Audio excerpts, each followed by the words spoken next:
A 44-year-old registered sex offender sentenced to 2 years for stalking and violating protection orders won't spend 1 day behind bars. Fox 26's Randy Wallace tells us why.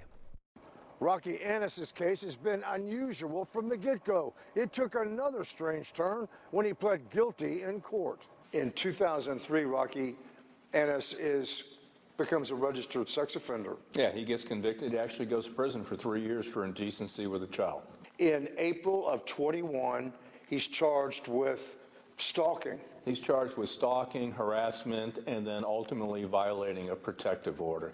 This was after he spent a couple of years in a mental institution as well. Rocky Annis's bond for stalking was set at $120,000. Beginning in June 2021, Annis wrote bizarre, rambling letters to 248th District Court Judge Hillary Unger. Sometimes there would be 10 letters in 1 day. In 2022, Annis is found incompetent to stand trial. And you're thinking, you know, it's going to be a while based on his history because he previously was in a mental institution. 8 months later, he's found competent.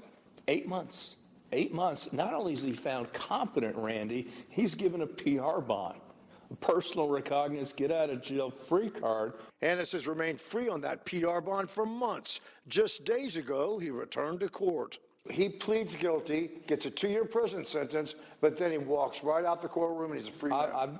I've been doing this a long time, but I've never seen a situation where someone takes a plea to go to prison and walks out the door, period.